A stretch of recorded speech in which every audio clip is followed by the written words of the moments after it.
Well, I had every intention on changing locations up this morning.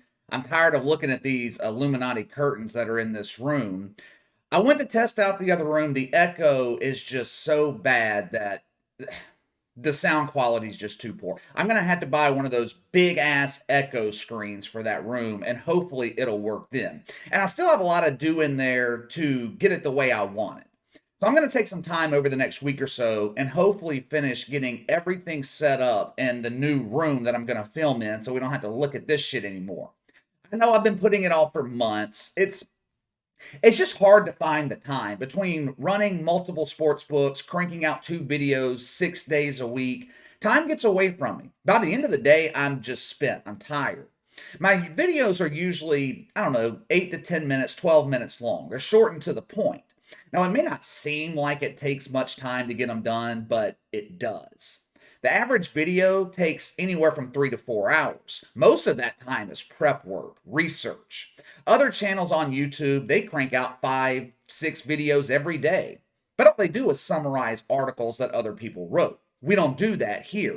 I try to give you original thoughts, shit that you're not going to hear anywhere else. I put in all that work, and then I run into hurdles like I did on Wednesday.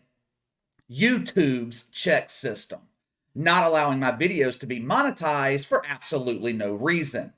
I have to appeal it, have the human at YouTube review my video to make sure that it's okay to monetize, and they usually do. But the problem is that can take anywhere from an hour to 7 days. It is incredibly frustrating. I was pissed off at YouTube yesterday. It's one of the reasons that I didn't upload. No one at YouTube can give me any answers either. I get no explanations. They don't know. So I was just so aggravated with it yesterday, I didn't upload anything. But anyway, enough of me bitching. If you guys have any ideas, by the way, if you guys have any ideas for my new setup, decorations, things that I can hang up, shoot me an email, btlkc84@gmail.com. I can use all the help I can get. I suck at interior design. I'm good at what I do here every day on the channel, calling out the bullshit. I'm a decent golfer. I am not a decorator. All right, let's go ahead and get into it. I'm tired of talking about the COVID, but it's something that can't be ignored because the media, and more importantly, the damn sports leagues, they will not allow the COVID to go away. The COVID has become a political tool. We all know that. And it's even made for some strange allies. We have the ultra woke Bob Costas talking sense when it comes to how to handle the COVID going forward.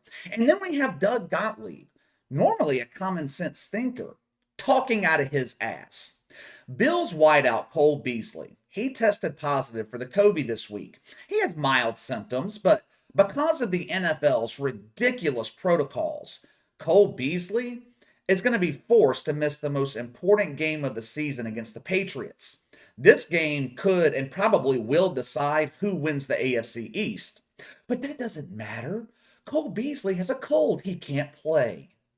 According to Doug Gottlieb, Cole Beasley's a selfish asshole, because he's anti-vax. Again, just because Cole Beasley isn't vaccinated doesn't mean he's anti-vax. It means he is anti-vax mandate. Big difference.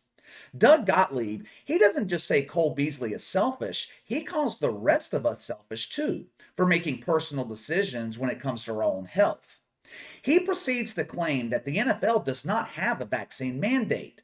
Then he completely contradicts himself. Check it out for yourself. First, the rules were set up as such. And remember, anyone who says there's a vaccine mandate in the NFL isn't paying attention. There's absolutely no vaccine mandate in the NFL. There's not. Couldn't get it past the players union. So what they did was they made it so prohibitively more difficult to live without the vaccine, then there's just so many more benefits to having the vaccine. Kind of a backdoor way of getting what you want. That's what smart people do. That was half a minute of complete bullshit. Sure, the NFL doesn't have a vaccine mandate on paper, but just like Doug Gottlieb said, they have made life so difficult for the unvaccinated that many players felt forced to get the shot. You know who else used these same tactics? The mafia. If you opened a business in a mob controlled neighborhood without permission, you would get a visit from the mafia. A prime example of this would be Scores, one of the most popular strip clubs in Manhattan back in the 90s. The mafia would come in and they would demand you pay tribute monthly. Now, of course, you didn't have to pay. It was your choice. You had the right to refuse. But there were consequences if you refused to pay. Your building would mysteriously catch on fire. There would be shootings in your club, which would ruin business. It is the same tactic the NFL is using with the vaccine. Doug Gottlieb claimed Cole Beasley contradicts himself, but he is the one contradicting himself. The NFL doesn't force players to get vaccinated, they just make life miserable if you don't. Now, contrast that thinking with Bob Costas, who is actually talking sense for a change. Damn near the entire NFL, NBA, NHL are vaccinated. The vaccines do work. They do. They don't stop you from catching the COVID, but the vaccine does alleviate the symptoms. The vast majority of athletes who catch the COVID, not only are they already vaccinated, they show no symptoms. Bob Costas said if a player's vaccinated, asymptomatic, or showing mild symptoms, he should be on the field playing. Well, I'll be damned. What a thought. A healthy player being able to play. We are well past the point where COVID protocols need to be diminished. They are useless. They serve no purpose.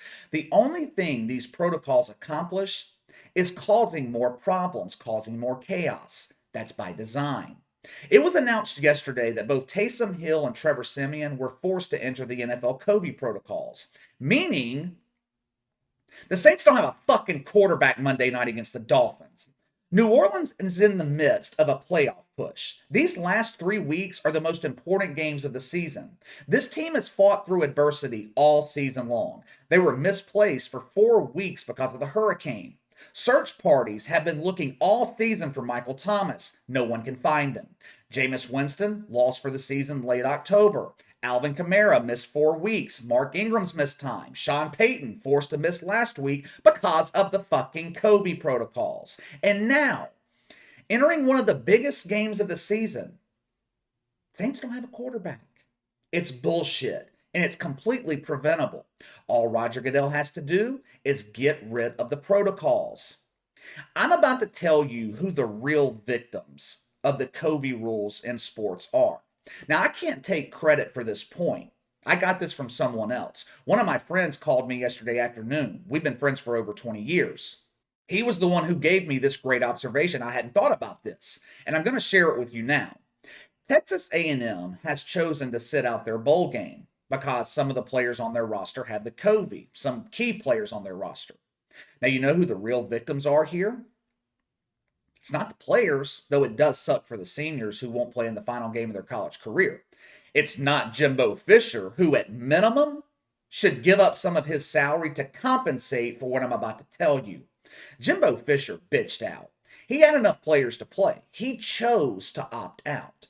And he should have to repay every single person who bought tickets, paid for travel, hotel rooms to attend this game. The fans are the real victims here. This was a bitch move by Jimbo Fisher. Imagine you're a fan or an alumni of Texas A&M. You spent thousands of dollars to travel to this meaningless bowl game. Can't get a refund on the airfare. Airlines, they only give you vouchers for a future flight. Can't get a refund on the hotel room. In most cases, hotels will not refund you within 72 hours of arrival. Can't get a refund on the tickets. You can try and sell them on the secondary market. Good luck with that. It's the same for Saints fans. Tickets in New Orleans are expensive. The game I went to earlier this season against Tampa Bay, tickets were $800. Now, if I had paid for tickets Monday night, I would be pissed off. All that money wasted because of some arbitrary COVID protocol. Like I said, it's time for the madness to end. Last week in college basketball, I believe it was Memphis and Tennessee. I think it was Memphis and Tennessee. The game gets canceled less than 24 hours before tip-off. Why? COVID protocols. My friend told me yesterday, he said the players weren't sick, they were hung over.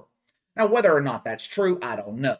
But I would not put it past teams to use the COVID to get out of games that they don't want to play or they think they're going to lose. That's what Jimbo Fisher did. That's what he's being accused of anyway. It's bullshit. All of it is bullshit. And you and me, we are the ones paying for it. Like I told you the other day, the players aren't adversely affected by this. NHL players are getting paid right now to be home for Christmas. Fans who bought tickets this week, shit out of luck.